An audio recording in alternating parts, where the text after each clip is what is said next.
Well, welcome everybody. In lieu of a fall wine club member party, we are hosting this amazing Zoom. I'm at my house, Mac's at his house, Adrian's at the winery, because we're all socially distancing as it is important. As you may have heard, pretty much all of California is under a kind of a shutdown. We're still open for purchases and pickups, and we're shipping, and we're obviously open for production, but we're not doing tastings right now. We're not doing any on-site consuming of cheese or wine.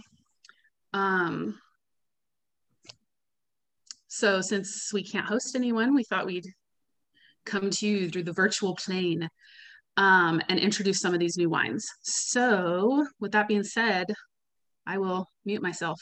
And if you have any questions, just type them in the chat. I'll be monitoring them. And then when questions come up that need to be answered right away, I will flag Mac and Adrian and let them know that I need to ask them a question. First and foremost, I'm Adrian Perez. I'm the assistant winemaker here at McPrice Myers, have been so since 2015. Just like to say hello and hope everyone's well, and we miss you guys, and would like to do this in person sooner than later. But in the meantime, stay well, have good wine. Thanks for your support, and thanks for sharing your time with us. We look forward to tasting these wines with you guys. So good to see you guys virtually. On another note, we've got some cool stuff to share with you. Cool hats, cool other merchandise too to play around with. Liz has been doing working overtime and getting some nice stuff for you guys. So always appreciate the support with the brand. So I will turn over the stage to McPrice and get in these wines. All right, sounds great. Well, everybody, glad to see everybody. Hope everybody's doing well. As Adrian said, this is kind of, first for everybody, doing a virtual wine club tasting. But you know what?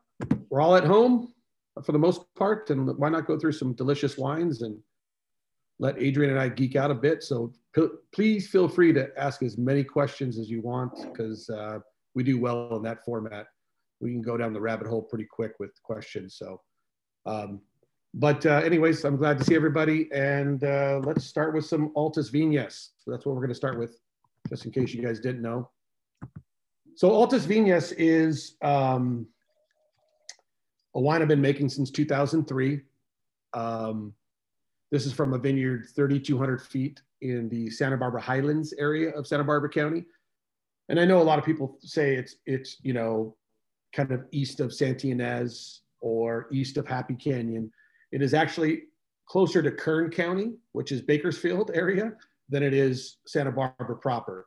It is high desert, planted in decomposed granite soil, and some other basalt and gneiss and clay and some other things, but mostly decomposed granite.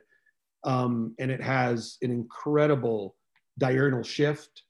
It's this, I mean, when you go out there, it's just amazing. I mean, you go and look at, Adrian could talk about it as well. The first time he went out there, he was blown away about it. It's like going to another country. It's like being on the moon, whatever kind of analogy you want to say. It's crazy. And you can't believe that someone took this risk to plant vines in this, like, there's just no one there. It's desolate. But perched up over the Cuyama River is this beautiful vineyard. The South Mesa is where this is from. This is planted to Morvet and Grenache only. And we get about 2 acres of each. And since 2003, it's always the most old world, for lack of a better term, the most savory. It comes off always at the end.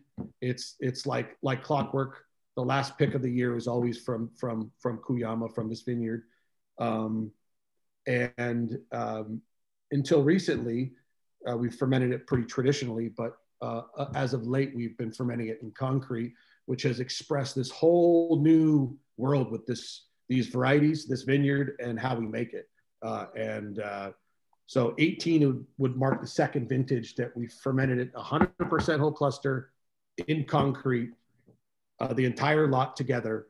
And Adrian and I have been immensely impressed with the quality, just the whole texture, from aromatics to texture to all these different things. And 18 is a really good vintage to showcase why we think that.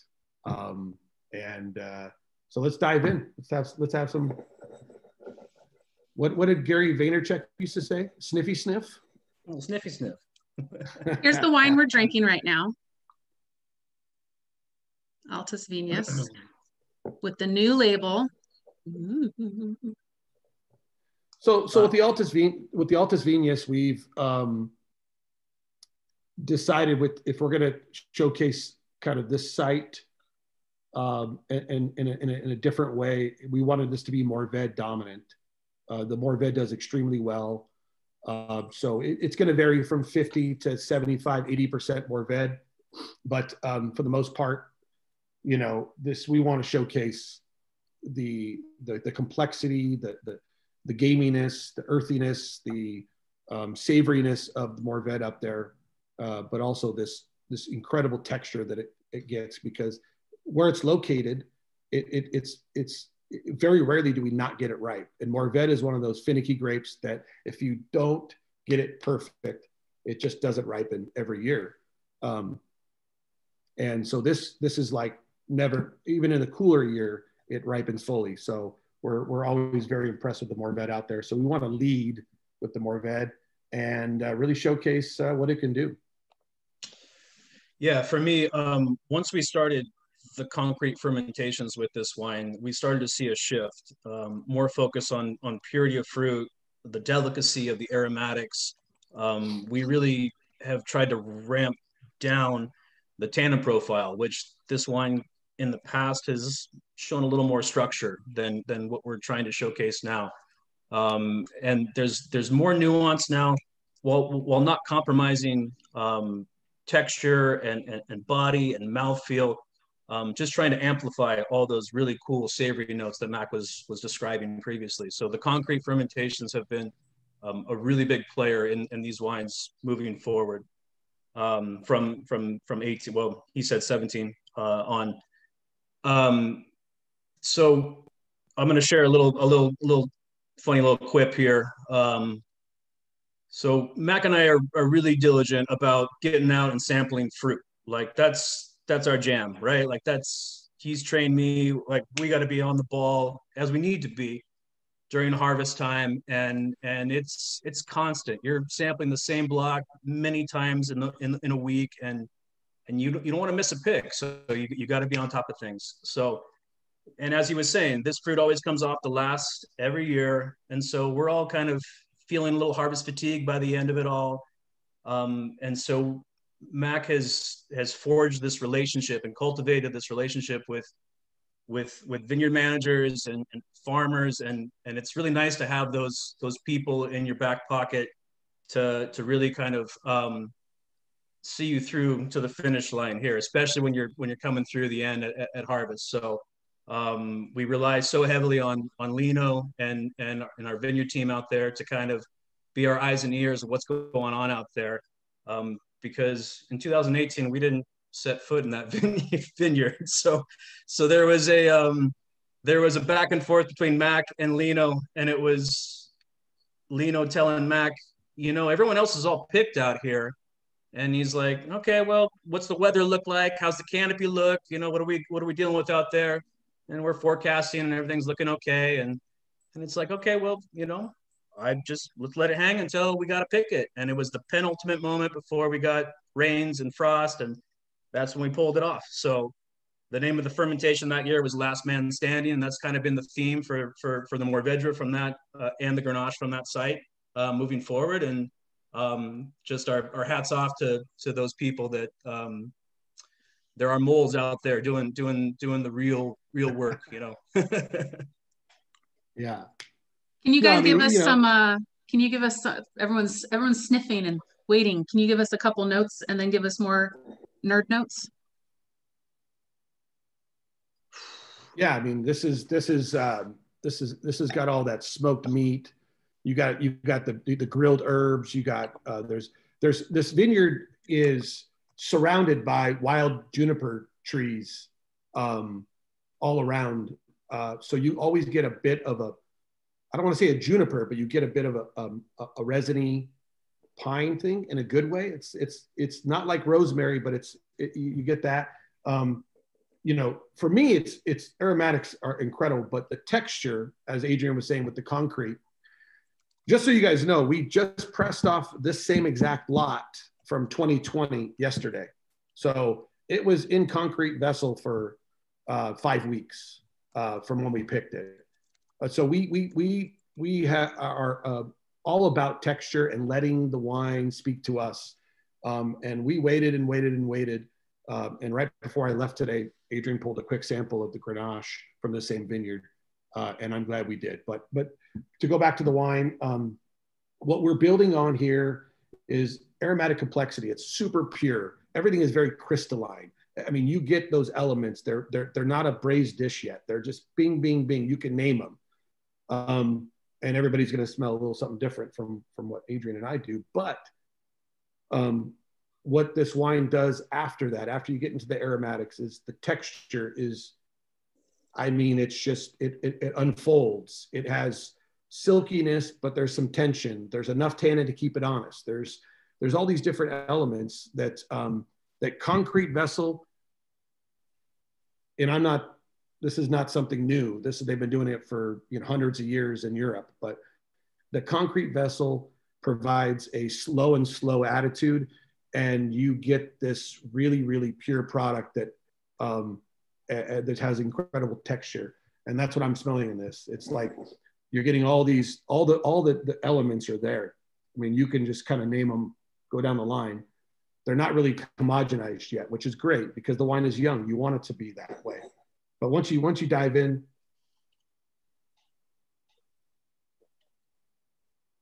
palate-wise, there's a bit of iron. There's blackberry puree. There's tobacco in a good way.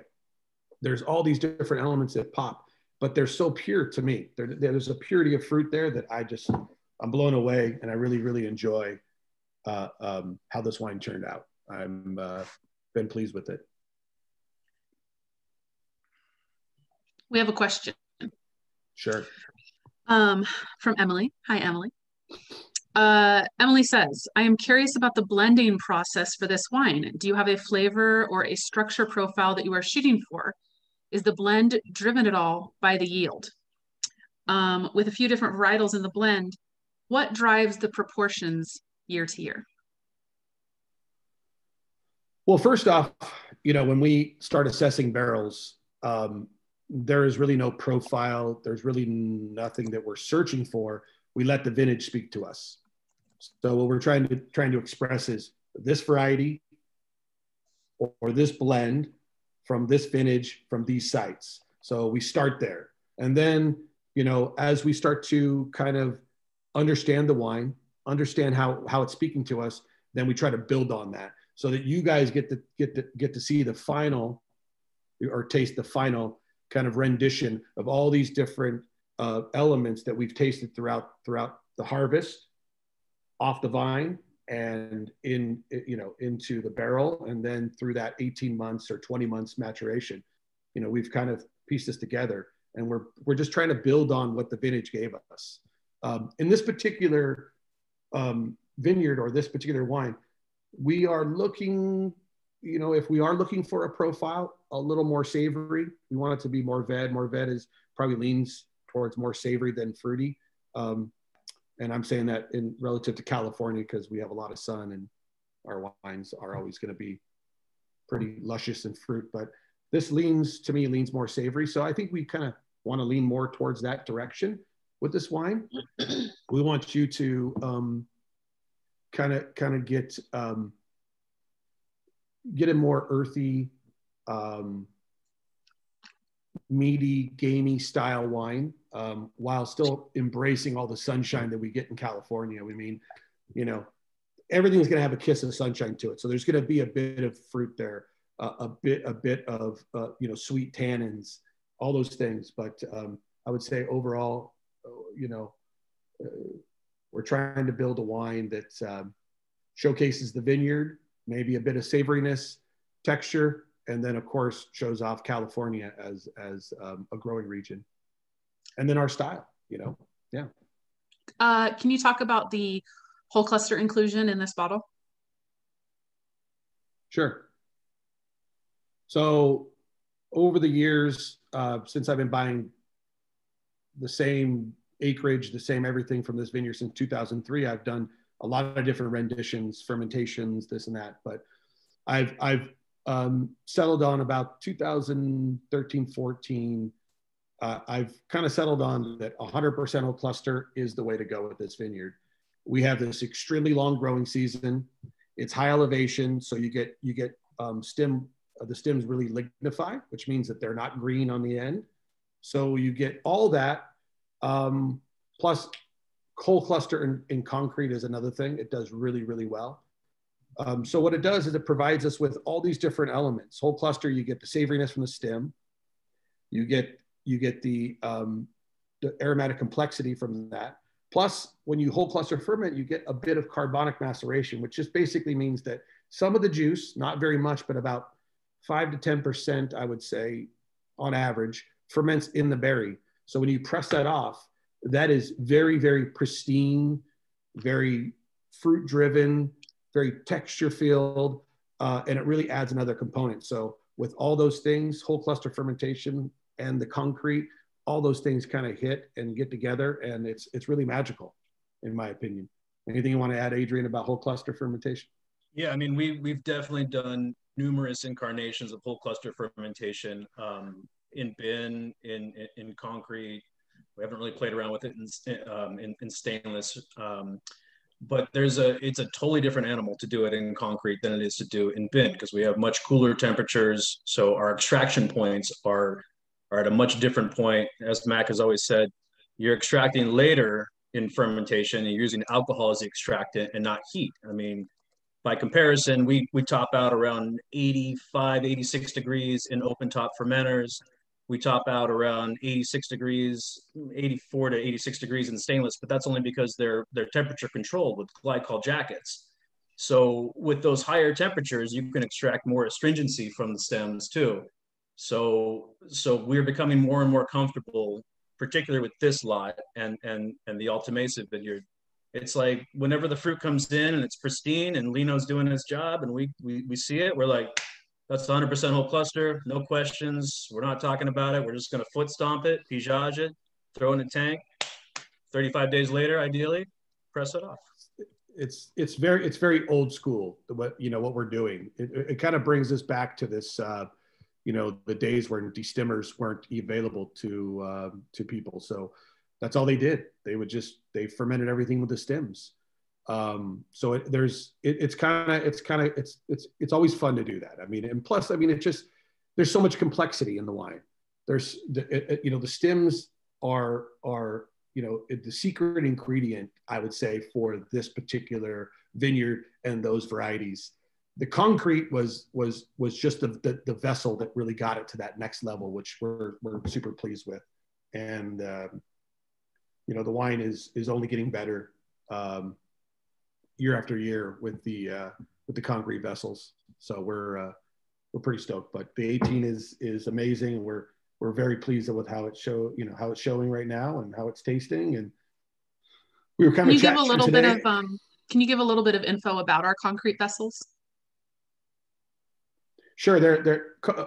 Our concrete tanks they're basically, people ask us if they're lined with anything. No, it's raw concrete. So when we receive the concrete vessels, when they put them in place, which is like 13,000 pounds, it's gigantic, but you actually have to treat them because it's raw concrete. So they are porous. There's a porosity. So they do breathe. So we store wines in them as well, but they're 6-inch walls. And there's just squares, very traditional concrete vessel you would see in Châteauneuf-du-Pape or Gigondas or anything in the Southern Rhone. and they are you know, we did there's two different sizes, four of them, so 5-tonners and 3-tonners, and yeah, they're a pretty traditional vessel, but they are raw concrete, so that's not lined with anything, tile, epoxy, or anything like that. So they do breathe slowly, but they do. And does that what does that impart to, like, does it leach anything into the wine?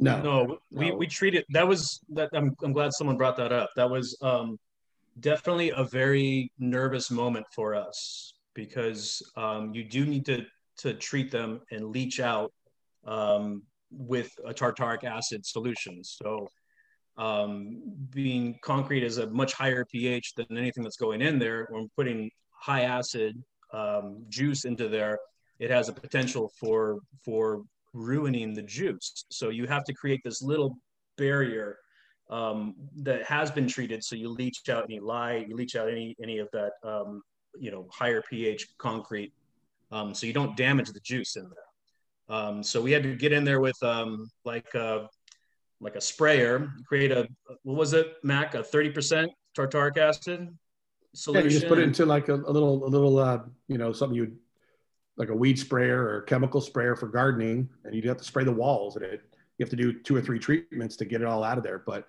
once you're done, then you're good, and it's just a raw concrete. You're basically taking the, you know, that basically you're leaching out the first, you know, 3 or 4 inches of the concrete, maybe 3 inches, but it creates a barrier, and then you can use it like anything, and it's just a vessel, but it's an amazing vessel. It's great for aging and fermenting. And I got to say, I'm a huge fan of wines throughout Europe and the Rhone and all these different areas, and that was the one missing ingredient and or vessel in what I needed for my winemaking, for my style. And I've been very, very pleased with having this new this new vessel to ferment in. That it's really just opening up the playbook for us to make incredible Rhone wines, especially on the Grenache and Mourvedre side, and even Syrah for that matter. I mean, you really get something diverse with Syrah as well. But we're very pleased with it, and it's a great vessel. What kind of drinking window would you say for this bottle? This wine will probably age gracefully for 10 to 12 years. I would say it'd probably go longer, but 10 to 12 is the window. I think we've been popping, you know, older wines over the last few years, and we're always amazed of how well they age. So from this exact vineyard, the first vintage that we made,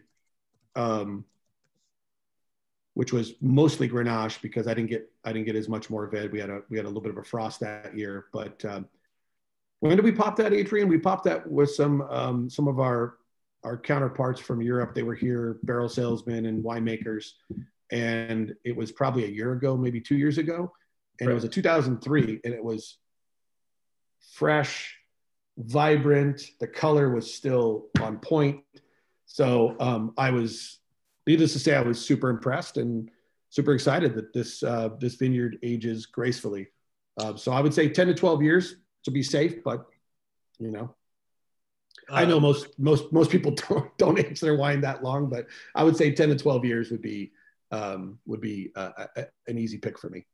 Lamentably, when we were open, just not that long ago, we were doing library pours, and we had some 2010 Altas Viñas that we've been cracking, and I mean, that wine still has another 5 to 10 easy on it. So granted, cooler vintage, but there's a lot of life left in that wine too. I'm going to ask one more question. Sure, go ahead. I'm going to ask one more question before we move on, just to try to keep everything moving. I had them turn off the lights in the cellar behind Adrian, but if it looks ridiculous, just chat me. Question from Brad and Laurel. So with the DG soil, does that cause the root to drive itself deeper and stress the vines more? Or is there water retention at some foot level that keeps it from getting thirsty? No, it's extremely dry. It's all deficit irrigated, so we only give the vine what it needs. Very stressful, and that's why you get this immense amount of complexity and all this power that we're getting, and fruit and savoriness and all these elements, because the vines are extremely stressed, for sure. Good question. Maybe just a couple more questions. Steve, yeah, saw that. 2015. Yeah, well, Alan did too. It was direct message to me. You can't see it, Adrian. 2015. The last year of the drought. Are we finding the 2015 vintage requires more or less cellar time? It's been a while since we've had those. Yeah, I would say that's tough, because they're not as tannic and structured as 13 and 16. Even though we had really low yields, the skins never really got too thick. So I would say they're probably slightly less aging time, or pretty on par with I would say with 2000, on par with 2012 and 2014. I would say those vintages are all pretty similar as far as tannin structure. So, but we're splitting hairs here. I'm talking about a little bit, but yeah, I mean, it's, those wines are probably a little more upfront, a little bit more, you probably get more pleasure on the early side, in my opinion. So Steve asked about Syrah for Altas Viñas.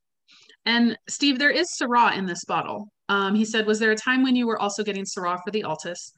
I seem to remember an MGS from 11, and the 09 was, 47 and more veg, 34 Grenache, 19 Syrah. I mean, everyone's got a bottle, but I don't even know if that's backwards. This one is 64 more veg, 24 Syrah, 12 Grenache. But yeah, do you have anything to add about Syrah for the Altas? So Syrah is a blending component. So it varies on the site that it comes from. We try to choose the Syrahs as a background variety, more of a framing component. We don't want the Syrah to dominate. So you have to be careful. You don't want to pick something that's really pungent or that has a big personality. We want to pick stuff that really goes along with the Grenache and, the Morvet and the Grenache from that vineyard. So it varies from year to year what Syrah goes into it. In 2018, it was Larner. It's been Kimsey. It's been Legale. It's just whatever fits for that vintage. Yeah. Shall we move on to the Zinfandel? Yeah. Sure. Here's the label, everybody. This is our new wine. It's gold foiled with a star, because, as you can see, it is the brightest star. I'll leave it to Mac. All right, the brightest star. This is a great wine, fun wine. Our first Zinfandel. But let's talk about the name. So the brightest star is named after my business partner and co-owner, Venus Lai. Who's on the Zoom right now. Oh, is she? Oh, great. Awesome. Hi, guys. So, I'll talk about the wine. So how it got the name. So I presented, Adrian and I just got done doing all the blends for 18, that was a tough road right there, because it was a very difficult blending vintage because there were so many components. But Venus and her significant other, Robin Taylor, were there, and they got the taste of the wines, and Venus was she was thrilled with the Zinfandel. And turns out we have a secret love of Zinfandel. I should say secret. It's very upfront, I guess, love of Zinfandel. But anyway, so knowing a story that she told me before about when she was in grade school, I don't remember the grade, but younger, her teacher because obviously she's extremely smart and very accomplished. Her teacher at that time, she was the best student. So she got the name Venus because she was the brightest star in the class. So when she told me that was her favorite wine, it kind of named itself. It was really good, and I was very stoked on that. And I'm sure some of you have met Venus at wine club parties or various events, but Venus is a big part of what we've been doing in our future and what we're going to do. And I know that everybody at the winery, and we could be more appreciative of Venus and her excitement, her vision, her commitment to the winery, the property, and the McPrice Myers experience, and taking it to the next level. So we're very stoked and very awesome, very blessed to have her part of the team and sharing this with us. So let's maybe a little toast to Venus. Let's little cheers to Venus. We can't see her, but it would be nice. But anyway, so hopefully she could see us. So anyway, so that was a wine that was awesome to name in Venus's honor, and she's an integral part of what we do here. But let's talk about the wine too. This is my first Zinfandel. I've always kind of wanted to secretly make a Zinfandel, but I was so entrenched in the Rhone world. I wouldn't say I was a purist, but I would say that I definitely wanted to focus on the Rhone wines for a while before I ventured off into, Cabernet, Zinfandel, and all these other different things. But this particular vintage was the spark. We were tasting through barrels, Adrian and I, and we were just blown away about how exotic and how complex and how different, really. And for us to do something, obviously we want it to be different. We don't want it to be, your grandfather's Zinfandel or your father's Zinfandel, one of those. But anyway, we started playing around with the blend, and we just were kind of like, this is a no-brainer. We got to make this wine. And it was just one of those things where it kind of spoke to us in the cellar, and we knew that 18 was the first vintage. I presented it to everybody as in a potential option, and everybody's like, this is a no-brainer, Zinfandel. But in true fashion, we are rooted in the Rhone world. There's 8% Petite Syrah and 8% Mourvèdre. And there's probably another ingredient that we added a small amount after the labels were printed that I can't say. But since you guys are all family, we're all good here. But anyways, it's we blended a tad bit of Grenache in there. I'm talking about like a couple percent, but it just popped the wine, and we're very stoked on it. But so this is a Rhone lover's Zinfandel, in my opinion. It's got all the savoriness, it's got all this luscious fruit. But one thing you get from Paper Street is the site is extremely steep, extremely rocky, and I'd say frankly that planting Zinfandel was probably not the best option for financial reasons. But as far as stress on the vine or stress on the fruit, and making this extremely exotic Zinfandel, as you can smell, you're getting almost tropical notes. You're getting like blood orange, and you're getting citrus, and you're getting chalk, and you're getting all these elements that is amazing. And you don't normally get that with Zinfandel.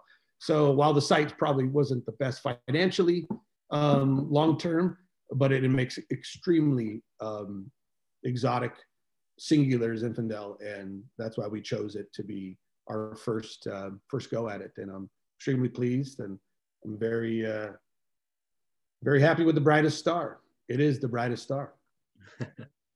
Adrian, you want to add a little bit? Yeah, it's really fun to taste these wines right now because we're entrenched in blending the 19s right now. So yesterday we put together the the 19 Brightest Star, or, the first incarnation of it.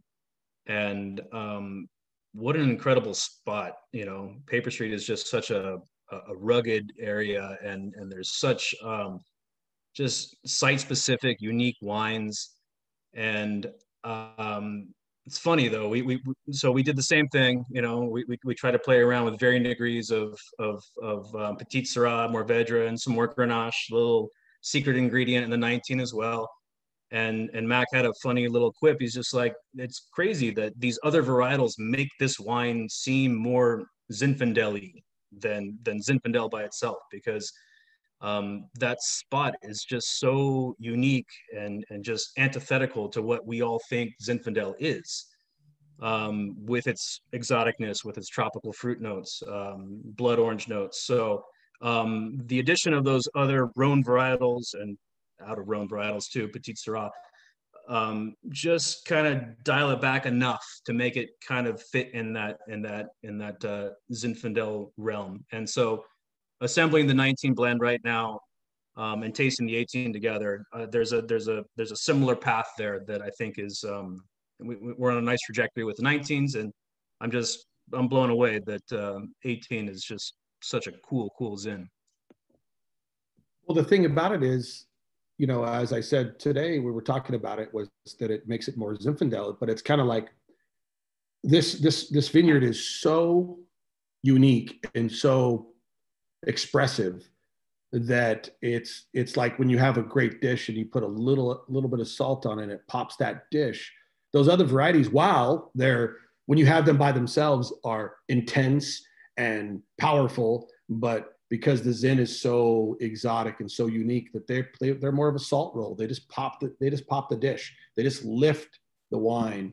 And I think the same thing happened with the blend in 18. It just popped the Zinfandel. They just kind of it put it on a pedestal, and we're pleased with it. Yeah, I mean, I'm tasting it now, and this wine has quite the energy, the power, the length. I mean, and there's just everything from this cool spice to, like, plum, blood orange, cranberry orange relish. Of course, there's always going to be a bit of cherry and that kind of fruit with a Zinfandel, but it's cool. I'm very pleased with it. So, but it's going to take something special for me to make a new wine, and I think 18 vintage was the vintage that did it, and I'm going to be very happy making this in the future for sure. And the 19 we were blending around today with is going to be a great wine moving forward too. Any questions on the Zin? There's been lots of comments about the blending sessions, about like 2% or 3%. Like, those blending sessions must be pretty cool. And we definitely have some club members who would be into being invited to check that out. Not as cool as you think. That's pretty tedious. Yeah. and I mean, I guess it could be cool for some people. I mean, it is. I mean, you'd have to listen to Adrian and I yammer on and make our dumb inside jokes, but the bottom line is it is tedious, and you have to have. I'm just gonna say you have to have a big boy palate, because it does wear and tear your palate. But I think it might be kind of cool in the future. Maybe, Liz, we do something where we have, more finished components as opposed to going barrel by barrel, like Adrian and I start with. But yeah, that would be something fun. That'd be cool. I could see that in the future. Yeah, offering like a specialty blending experience, for members only, maybe. Mm-hmm. Yeah, that'd be great. How would you expect this Zin to hold up compared to, say, a Petite Syrah or a GSM? I would say that I consider Zinfandel a more exotic wine, a more perfumey wine, and I think as the wine ages, it loses a bit of that. I'm not saying short-term aging. I'm saying when you get into that 10 to 12 to 15 years, I would lean on this being consumed earlier than later.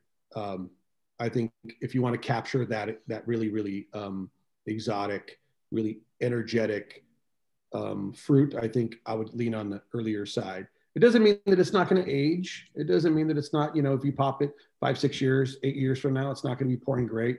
I'm just saying I think that if you get it on the early side, I think you're gonna get more pleasure out of it. Everyone, hold on to those cards that come in your shipments. We started doing that last shipment or the shipment before.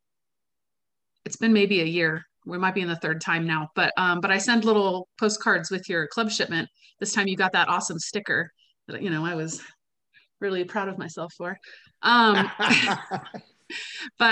it's got, it's got drinking windows on it.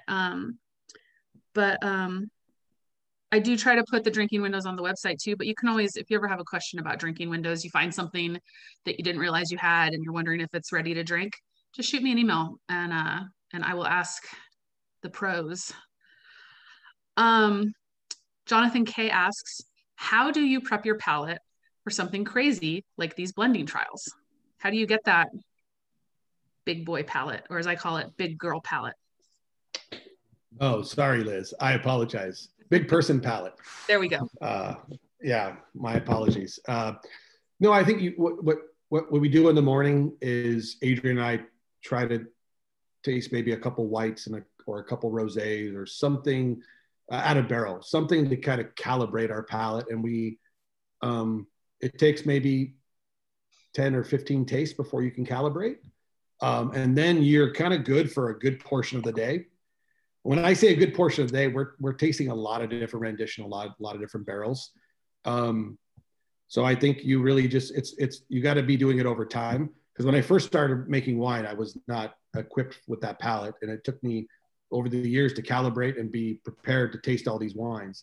But I will tell you, and Adrian feels the same way, most of the time I would say, but when you're in the zone, you want to stay in the zone. And when you're really grabbing everything and you're really in tune with what you're doing, you wait to that last minute before it's palate fatigue. And at that point, usually it's a cold beer.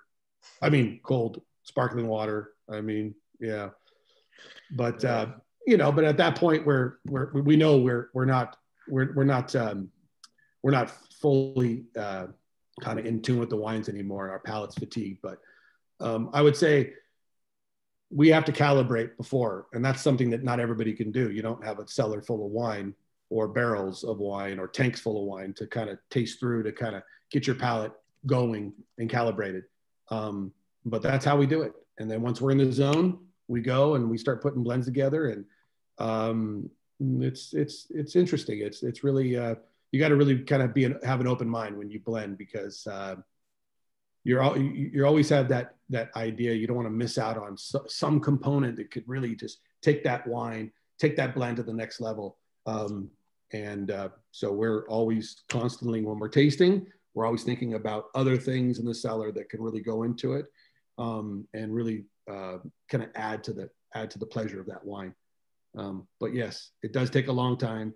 Like, for example, Altas Viñas in this vintage, we probably did 20 different blends. And when I say 20 different blends, I mean 20 different final blends in one day, which means that we probably did 4 or 5 during that day. So, just to kind of, and some of them, it's like, no, that's not it. That's not what we're looking for. We move past it really quick, but we did probably, I would say, Adrian, do you only think about 20 different blends of the Altas Viñas? Sure. And probably like 15 different. The brightest star came down to the last moment where we were like, we had it in tank and we wanted just one little ingredient to kind of give it a pop of energy and youthfulness. And it was just, that was it. It was just one of those things. And it was right before you bottle, but we never stopped thinking about something to go into the wine. And that's always, Well, that's what we do. We obsess. We obsess about it. We dream about it. We think about it. We come in the next day and talk about it, especially when we're in blending season. And yeah, it's true. It's true. It's amazing, and it's still to this day it blows my mind on a 500-gallon lot that 15 gallons of this or that or the emission of that can make such a big difference on the final blend. And that always, it's never lost on me just how nuanced, that little small addition or emission can make on the blend. But to go back to another point previously, a previous question about in preparation for tasting on a big day, a lot of coffee, and you got to not brush your teeth. So I asked, everyone's got to stay away from me in the morning because I got coffee breath, and that helps. That little bitter taste in my mouth prepares me for all the fruit that we're going to get in these wines. You have never asked me to stay away from you, so I'm offended now. You're in the office. You don't think. With the final blends, do you feel like you're zeroing everybody in? In the cellar is already stinky, so it doesn't matter. It's true. I do. Right. I have noticed. Ask the question. With the final blends, do you feel like you're zeroing in on a single target with the final contenders, or are these all kind of distinct profiles?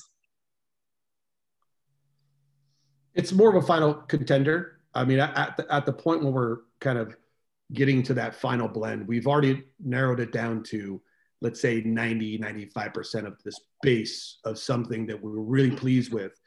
But there's just going to be something there. There's a 2%, 3%, 5% of something you can put in to amplify it even more. It's the secret ingredient. I mean, it's like making a great recipe. That people go, wow, that's amazing. I mean, it's the same idea. You're always searching for something, and it could be something you're just not thinking of, or you think is maybe counterintuitive to what you think it traditionally should be. So you're always thinking. You're always down to the last minute, but you're just always trying to. And for us, it's just it's not that we're tasting a wine that's necessarily missing something, but there's an addition that could happen to make it even that much better. It's not doesn't mean it's something that's not good. It's just that little something, and sometimes it just takes you're just constantly racking your brain and just constantly talking about it and trying to think about what about that barrel that's over there that we tasted 2 months ago that it has this really fun component. What about 10 gallons of that? I mean, and that's how you kind of do it. But when we get to that point, we're already kind of, we've already zeroed in on, a base, a 90% to 95% of that wine we're very, very happy with. And that's kind of how we zero in. We're just always constantly getting it down to this moment where we've exhausted all options, so to speak. But that's the hard thing with winemaking. And that's why we say we're never going to get where we want to go in our lifetime, is that you're always going to think you missed something in the blending, even though we probably didn't, but you're always kind of considering something, and you're always kind of obsessing, and it's haunting you about your blending you always want to make sure that you've exhausted all options. So, question from one of our club members: at what point do you just call it all done and go for the kitchen sink blend to kill the last drops in various barrels? To add to that, say you screw up, which I'll tell you right now, Brad, that does not happen here, and and add too much. Where does that stuff go? We don't screw up. It's true. We cover our bases before we do any wine movement, any blending. Everything is trialed quite a bit. The kitchen sink blend is interesting. You would think that if you just throw all your leftovers in a pot from the fridge, it probably wouldn't taste very good. Well, I think wine's the same thing. You still have to trial. You still have to make sure that these things work. So when you have all these components left over, we still have to make sure that they're going to work in any one wine that we make, whether it goes into the hardworking wines or it goes into whatever blend we're doing. We still trial it. So there's really not, we don't really prescribe to that kitchen sink kind of thing. I understand what you're saying, but you know, but we're just kind of, we still are intent on making sure that whatever we put together, whatever barrels we blend together, that it's going to work and it's going to make a wine that's pleasing and represents us and that you guys will enjoy. So Stephen Galvin asked about listing the final percentages and about like federal labeling requirements. And something you all might not know that I do, I also file our label approvals with the government. And you know, technically the back label is what the government considers the really important one. So when you look at it, you know, we list the blend right there, but up there at the top, it says red wine. So that was kind of the question you asked about, like, could you just call it a blend? And yes, you can. And when something is at least a certain percentage, depends on the state, maybe 75, maybe 80, it's at least a percentage, the majority of that wine, say Syrah, you can call it a Syrah. So like this Zinfandel, Max said it's what, 84%? 84% Zin, but it just says Zinfandel on there, and that's totally legal. There's different rules, as there are in any part of the government, on what you can and can't do.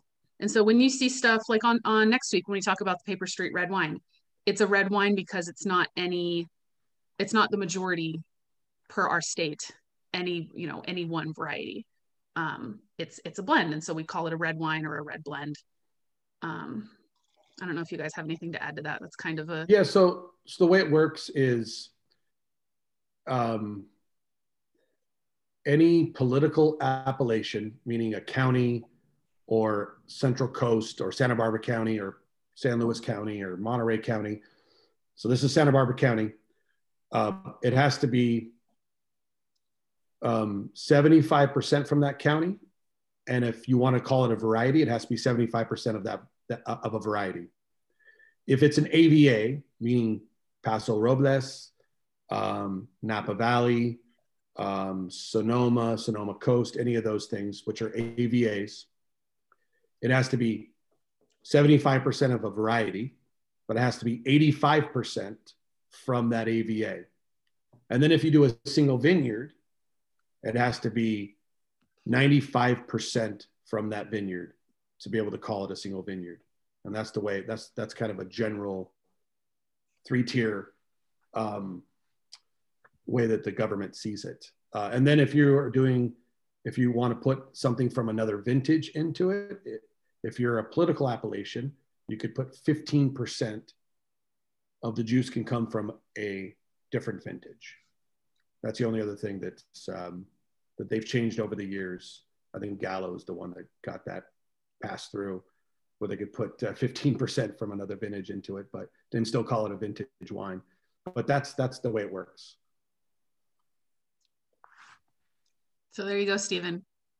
A deep dive into the government requirements of wine labeling. Let's see. So would most wineries brand or label as a single varietal if it was all one, where the expectation is that anything called a Cab, Merlot, et cetera, would be expected to be blended at some percent with something else? Well, if I read that right, yeah. So I would say, to answer your question, that most Cabernet Sauvignons that are from, let's say, Napa Valley or Sonoma or Paso are blended with anywhere from 15 to 25% other ingredients. That may be an economic thing. It may be to make the wine better. Because obviously Cabernet being the king of California as far as grape wise, the grape tends to be more expensive. So if you can blend in other varieties like Merlot or Petit Verdot or Petit Syrah or Malbec, you can drive down the cost. So I would say typically a lot of those big production appellation wines, are a good portion of it is other varieties. And they typically don't list that because, you know, Cabernet is what sells the wine, I would suppose. So they are not going to tell you. But that's typically what they do. If you want to be sure, it'll say 100%. Otherwise, yeah, if you are a stickler, ask. They might not tell you. Did you guys have anything else to add regarding these wines? I don't see any other questions about these two bottles. Is everyone drinking these wines right now? Does everyone tasting the Brightest Star right now? And what does everyone think about it? I'm curious because I haven't had much feedback from a tasting room standpoint. I'd like to know what the feedback is on the Zin. So far, we've gotten a couple thumbs up. Feel free to put your comments in the chat. I will let everyone know that this bottle is effectively sold out. So it was, Jonathan says, really, really, really good. So I like that. Really good. Triple. Squared. That's a triple Lindy. We're going to call that a triple Lindy. Perfect. We might have some more of this at a later date. But it is effectively sold out. It's sold out to the club. Like these wines haven't even been released to the general public yet, just because we hadn't done this Zoom and next week's Zoom. After next week's Zoom, once everyone has had a chance to attend the Zoom if they want to, and place their order for more wine if they want more, then the wine will be released to the mailing list, and just, you know, the restriction on the website for it to be a club member only wine will come off, and then anyone can buy it. Oh, Brad says, not as fruity as I typically see or expect in stores Infidels, and that's a good thing. Agreed. Yeah. Totally agreed. And then nice. Steve Hewitt, hey Steve and Martha, they're loving the Zin. Oh, what are the ages of the Zinfandel vines at Paper Street? So 2018, those vines would have been a whopping, I say this, a whopping 5 years old. So, but that just shows you that a great site, no matter how old or young the vines are, if you have a great site, it's going to make great wine. And I will tell you that I do anticipate as the vines get older, it's going to become much more complex and deep, and it's going to gain a lot. But that's the great voyage of making wine. We're going to see every year how it changes. The Altas Viñas, just so everyone knows, obviously still restricted to club member purchase only. Next year will be the Old Vines Zinfandel release. I love it. This wine is on like super last call. So I had held some cases back when we released it, and when the tasting room was open for tastings, because, we had, for a month, we had a wine club member only tasting list where we were pouring all 5 of the wines from the shipment. And then, maybe a new club member would join. And so they get to try something, and then maybe they get to try the Altas Vinas. And then they're like, well, damn, that's good. And then they buy a case. And so we ran out of the allocation really quick. I saved a few cases aside, and those are available for club member purchase only until the end of next week. So if this is your favorite wine, email me your order if you want, and we'll get it in. Oh, Leah, great, yay! Any other varietals you are thinking of working with? I think next week's Zoom will be an interesting chat about that very topic. Yeah, so we have decided, along with the Ducey family at the Paper Street Vineyard, we are going to graft over all of the Petite Syrah to that we have there, which is about 3 acres, to Counoise and Cinsault. So we'll be working with those soon. I think there's a couple more Rhone varieties, a very obscure Vaccarese, and a few other varieties that are part of the 13 allowed varieties of Chateauneuf that we may want to start playing with. But outside of that, maybe Cab Franc. I know that seems kind of weird that we're more of a Rhone, but I'm completely intrigued by Cab Franc, and I love Loire Valley Cab Franc. So that might be something in the future. But you know how I do it. I'm kind of old school, and I take baby steps. So I love Zinfandel from the very first day I had it, which was probably 1994, and I made it in 2018. So that shows you that it takes me a while. So, but yeah, those are some varieties. I will for sure be working with Cinsault and Counoise starting next year, maybe a little bit we'll get, and then maybe it would be 2022 for sure. We'll start working with that. Probably more of a blending component early on, but you never know. I may get maybe inspired to make something single variety, but nice little segue with the Cab Franc that sets up Fait and Complete for next week. Hope you guys join us for that one too, with our Bordeaux centric new cab wine. Hope you guys have that one in your cellars ready to taste with us next week. And if you don't, we got a little bit more of that, I think, right, Liz? I do, yeah. And that has become the new staff favorite. Anytime anytime the staff has a good day and I'm like, you get to take home a bottle, and they're like, the Fait and Complete, and they buy it too. So when your own employees are buying your product, it's doing pretty well. Good note, Steve. If your local restaurant has our wine on the list, or even if it doesn't, he says, he has pushed many diners to pop a bottle at his local restaurant that has our wine on their list. So do what you can to support your local restaurants, which we're definitely doing up here. I've gotten takeout for sure while the restaurants are closed. Couldn't agree more with that. Yeah. We need to do that. But yeah, next week we're going to talk about the Fait and Complete, which is the Cab Syrah blend. We're going to talk about the Paper Street red wine, and we're going to talk about the Larner Syrah. So the Larner Syrah is, that's a wine that Mac's been making for a long time.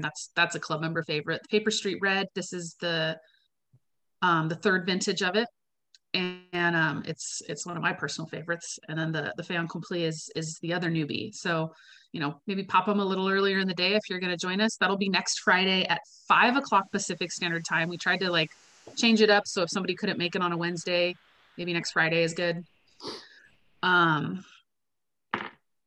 if you don't have those wines, if you drank them already, there's time to get them before next week. So just email me, place your order online, whatever.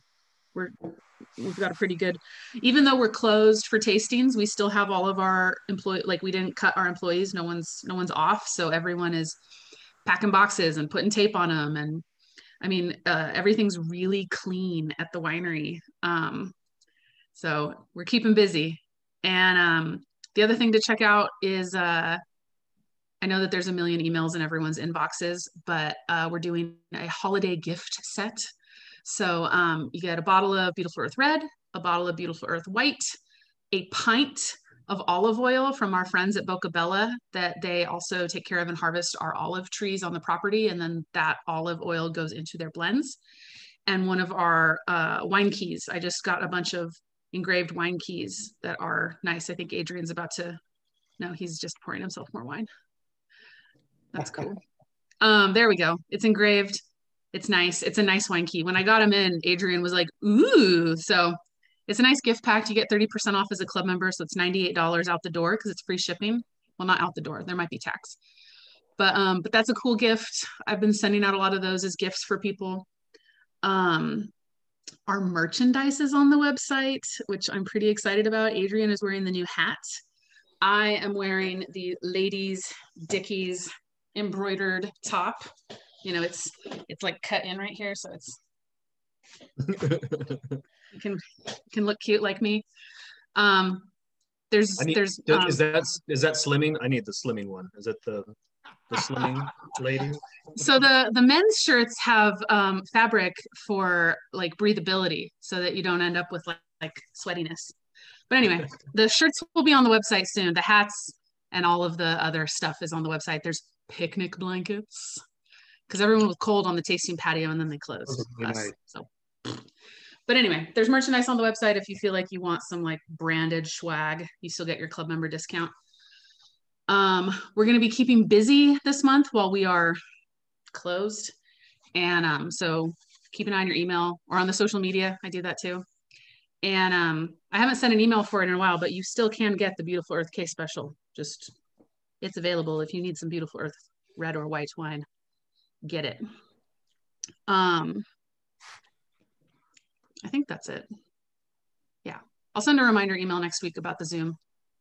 Well, but many thanks to all of our wine club members for all the support, and hope you guys are all well and staying healthy. And thanks. Enjoy good wine, guys. Thanks for being on our team. Thanks, everybody. Thanks, everybody. Appreciate it. And have a great evening and stay safe. And